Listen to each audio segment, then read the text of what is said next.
എല്ലാവർക്കും നമസ്കാരം. ശരി, നമുക്കിതിലേക്ക് അങ്ങ് കടക്കാം അല്ലേ?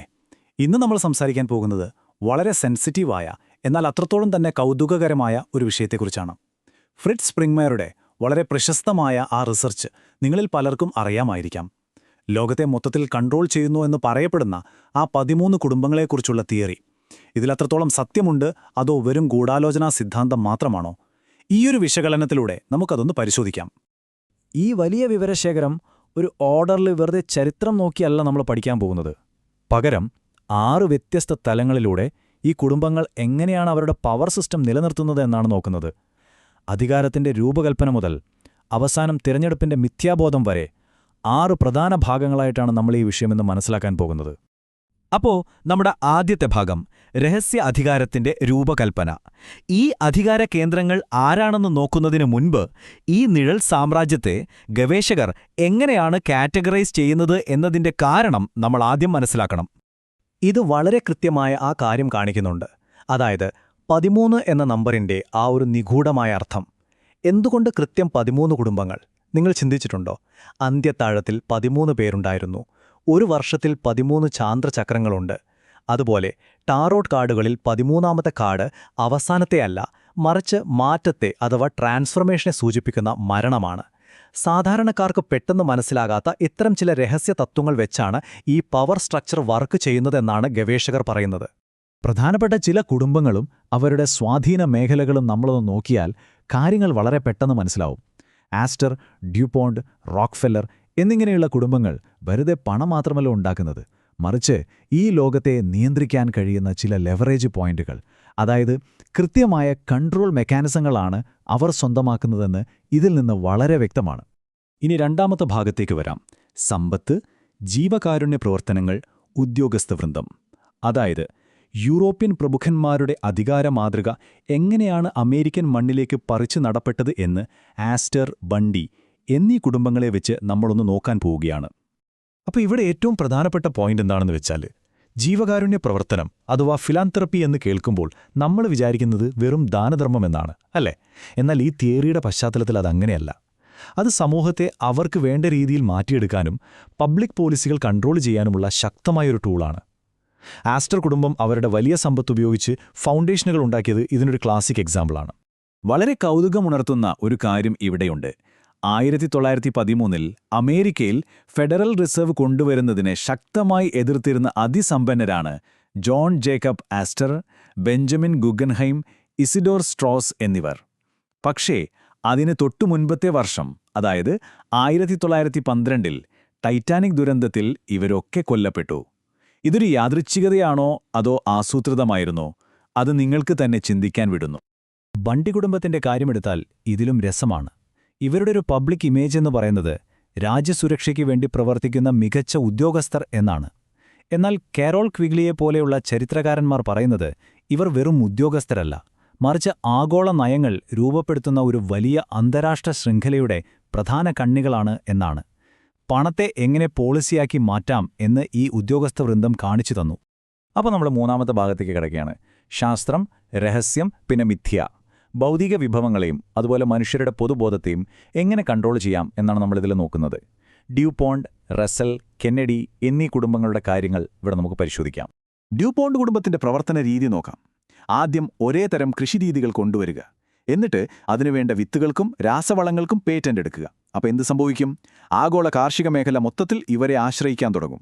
ഭക്ഷണക്രമം പോലെ മനുഷ്യന് ഏറ്റവും ബേസിക്കായിട്ട് വേണ്ട കാര്യങ്ങളെപ്പോലും ഇവർ എങ്ങനെയാണ് ഒരു കൺട്രോൾ സിസ്റ്റമാക്കി മാറ്റിയതെന്ന് നോക്കൂ. ഇത് കേൾക്കുമ്പോൾ ശരിക്കും അത്ഭുതം തോന്നും. റസ്സൽ കുടുംബം യേൽ യൂണിവേഴ്സിറ്റിയിൽ സ്ഥാപിച്ച സ്കൾ ആൻഡ് ബോൺസ് എന്ന സീക്രട്ട് സൊസൈറ്റിയെക്കുറിച്ചാണ്.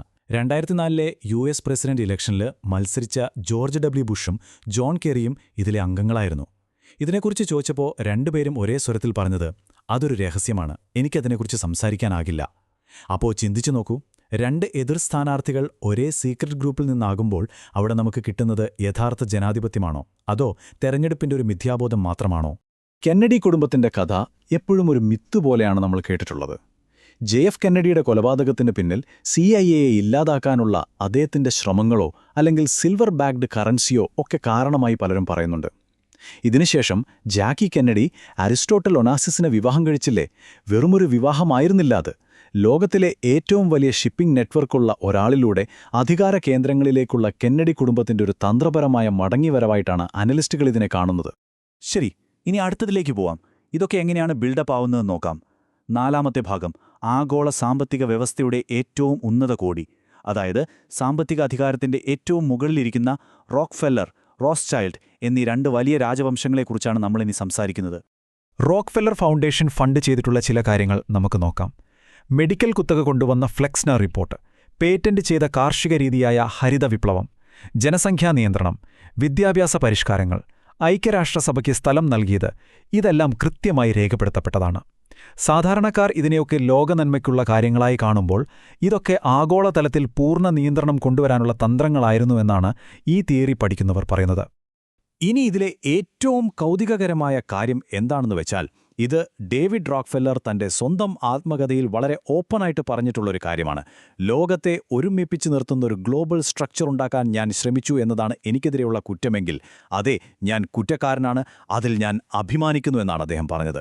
ഈ ഗൂഢാലോചനാവാദങ്ങളെല്ലാം വെറുതെയല്ല, അവർ തന്നെ നേരിട്ട് സമ്മതിച്ചിട്ടുള്ളതാണ് എന്ന് ഇത് വ്യക്തമാക്കുന്നു. സാമ്പത്തിക ആധിപത്യത്തിന്റെ 2 വ്യത്യസ്ത മോഡലുകളാണ് ഇവിടെ നമ്മൾ കാണുന്നത്. അമേരിക്കൻ മോഡൽ റോക്ക്ഫെല്ലറുടേതാണ്, വിഭവങ്ങളെയും സ്ഥാപനങ്ങളെയും ഫൗണ്ടേഷനുകളിലൂടെ നിയന്ത്രിക്കുക. എന്നാൽ യൂറോപ്യൻ മോഡൽ റോത്സ്ചൈൽഡിൻ്റേതാണ്, ആഗോള ബാങ്കിംഗ് കൺട്രോൾ ചെയ്യുക, ഗവൺമെന്റുകൾക്ക് കടം കൊടുത്ത് അതിൽ നിന്ന് ലാഭമുണ്ടാക്കുക. ഇവർക്കെതിരെ യാതൊരു അടിസ്ഥാനവുമില്ലാത്ത പല വംശീയ ആരോപണങ്ങളുമുണ്ടെങ്കിലും ആഗോള ബാങ്കിങ്ങിൽ അവർക്കുള്ള സ്വാധീനം നമുക്ക് തള്ളിക്കളയാൻ പറ്റാത്ത ചരിത്രസത്യമാണ്. ഈ പവർ പാശ്ചാത്യ രാജ്യങ്ങളിൽ മാത്രം ഒതുങ്ങി നിൽക്കുന്നതല്ലാട്ടോ. കമ്മ്യൂണിസ്റ്റാണോ മുതലാളിത്തമാണോ എന്നതൊന്നും ഇവിടെ ഒരു വിഷയമല്ല. ഏഷ്യയിലെ ലീ കുടുംബം കിഴക്കും പടിഞ്ഞാറും തമ്മിലുള്ള ബന്ധം നിലനിർത്തുന്നതിൽ വലിയ റോൾ പ്ലേ ചെയ്യുന്നുണ്ട്. അതുപോലെ യൂറോപ്പിലെ വാൻഡുയിൻ കുടുംബം, അധികമാർക്കും ഇവരെക്കുറിച്ച് അറിയില്ല, പക്ഷേ UN പോലെയുള്ള അന്താരാഷ്ട്ര NGO നെറ്റ്വർക്കുകളിലൂടെ ഉദ്യോഗസ്ഥ തലത്തിലുള്ള കൺട്രോൾ മൊത്തം ഇവരുടെ കൈകളിലാണ്. ഇനി നമ്മൾ കടക്കുന്നത് 5ാമത്തെയും ഏറ്റവും നിഗൂഢവുമായ ഭാഗത്തേക്കാണ്. നിഗൂഢമായ ആചാരങ്ങളും ദൈവിക അവകാശവും. ഈ പറയുന്ന ഭീമമായ അധികാര കേന്ദ്രീകരണത്തെ അവരെങ്ങനെയാണ് ആത്മീയമായി ന്യായീകരിക്കുന്നത് എന്നാണ് നമ്മൾ നോക്കാൻ പോകുന്നത്. ഞാൻ നിങ്ങളോടൊരു ചോദ്യം ചോദിക്കട്ടെ. ലോകത്തെ ഏറ്റവും ശക്തരായ ആളുകൾ ഇത്തരം നിഗൂഢമായ ആചാരങ്ങൾ പരിശീലിക്കുമെന്ന് നിങ്ങൾക്ക് തോന്നുന്നുണ്ടോ? ഒരു മിനിറ്റ് ചിന്തിച്ചു നോക്കൂ. പുരാതന ഈജിപ്തിലോ റോമിലോ ഒക്കെ ഭരണാധികാരികൾ ഇത്തരം രഹസ്യ ആചാരങ്ങൾ ചെയ്തിരുന്നു. അപ്പോൾ ഈ ആധുനിക ലോകത്ത് മാത്രം അതില്ലാതിരിക്കാൻ എന്തെങ്കിലും കാരണമുണ്ടോ? നമ്മൾ പലപ്പോഴും കേട്ടിട്ടുള്ള കാലിഫോർണിയയിലെ ബൊഹീമിയൻ ഗ്രോവ് ഒരു യാഥാർത്ഥ്യമാണ്. എല്ലാ വർഷവും അവിടുത്തെ 2700 ഏക്കറിൽ അമേരിക്കയിലെ ഏറ്റവും പവർഫുൾ ആളുകൾ ഒത്തുകൂടാറുണ്ട്.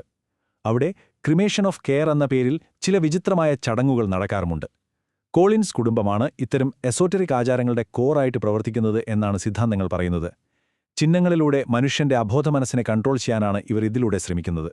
എന്താണ് ഈ മെറോവിംഗിയൻ മിത്ത് എന്ന് നോക്കാം. യേശുക്രിസ്തുവിലേക്കോ മേരി മഗ്ദലീനയിലേക്കൊക്കെ നീളുന്ന ഒരു പവിത്രമായ ദൈവികമായ രക്തബന്ധം തങ്ങൾക്കുണ്ട് എന്ന വിശ്വാസമാണിത്. Holy blood holy grail theory സത്യമാണോ അല്ലയോ എന്നതല്ല ഇവിടുത്തെ വിഷയം. മറിച്ച് തങ്ങളുടെ രക്തം വിശുദ്ധമാണെന്ന് ഈ എലൈറ്റ്സ് വിശ്വസിക്കുന്നുണ്ട് എന്നത് തന്നെയാണ് ക്രൂഷ്യലായിട്ടുള്ള കാര്യം. സാധാരണക്കാരിൽ നിന്ന് വ്യത്യസ്തമായി ലോകം ഭരിക്കാൻ തങ്ങൾക്ക് അവകാശമുണ്ടെന്ന ഈ ബോധ്യമാണ് അവരെക്കൊണ്ട് ഇതൊക്കെ ചെയ്യിക്കുന്നത്. ശരി, നമ്മൾ അവസാനത്തെ ഭാഗത്തേക്ക് വരികയാണ്. തിരഞ്ഞെടുപ്പിന്റെ മിഥ്യാബോധം. നമ്മൾ ഇതുവരെ പറഞ്ഞ ഈ വലിയ നിഴൽ സാമ്രാജ്യത്തിന്റെ എല്ലാ കാര്യങ്ങളും കൂടി നമുക്കൊന്ന് ക്ലബ്ബ് ചെയ്തു നോക്കാം. ഇതൊന്ന് ശ്രദ്ധിച്ചു നോക്കൂ. പാരമ്പര്യമായി കിട്ടിയ വൻ സമ്പത്ത്, പോളിസികളിലുള്ള സ്വാധീനം, വിഭവങ്ങളുടെയും ശാസ്ത്രത്തിന്റെയും കുത്തക, രഹസ്യ നെറ്റ്വർക്കുകൾ, തങ്ങളുടെ ഭരണത്തെ ന്യായീകരിക്കുന്ന നിഗൂഢ വിശ്വാസങ്ങൾ, ഇതിനെല്ലാം പുറമെ സർക്കാരുകൾക്ക് മുകളിൽ നിൽക്കുന്ന സമാന്തരമായ ഒരു അധികാരഘടന. സത്യത്തിൽ സാധാരണ ജനങ്ങൾക്ക് നമ്മളൊരു ജനാധിപത്യത്തിലാണ് ജീവിക്കുന്നത് എന്നൊരു മിഥ്യാബോധം നൽകുമ്പോൾ തന്നെ അധികാരം വളരെ കുറച്ചുപേരുടെ കൈകളിൽ മാത്രം സുരക്ഷിതമായി ഒതുങ്ങുകയാണ് ചെയ്യുന്നത്. അപ്പോൾ അധികാരത്തിന്റെ ഈ വലിയ രൂപകൽപ്പന നമ്മളിപ്പോൾ കണ്ടുകഴിഞ്ഞു. ഈ അറിവ് വെച്ച് നിങ്ങളിനി എന്തു ചെയ്യും? അധികാരം യഥാർത്ഥത്തിൽ എങ്ങനെയാണ് വർക്ക് ചെയ്യുന്നത് എന്ന് മനസ്സിലാക്കുക എന്നതാണ് സ്വാതന്ത്ര്യത്തിലേക്കുള്ള ആദ്യത്തെ ചുവടുവെപ്പ്. നമ്മൾ കാണുന്ന ഈ ലോകത്തെക്കുറിച്ച് ഇനിയും കൂടുതൽ ചോദ്യങ്ങൾ ചോദിക്കാൻ ഈ ഒരു വിശകലനം നിങ്ങളെ സഹായിക്കട്ടെ. എപ്പോഴും പുതിയ കാര്യങ്ങൾ പഠിക്കാനും അന്വേഷിക്കാനും തയ്യാറാകുക. അപ്പോൾ അടുത്ത തവണ കാണാം.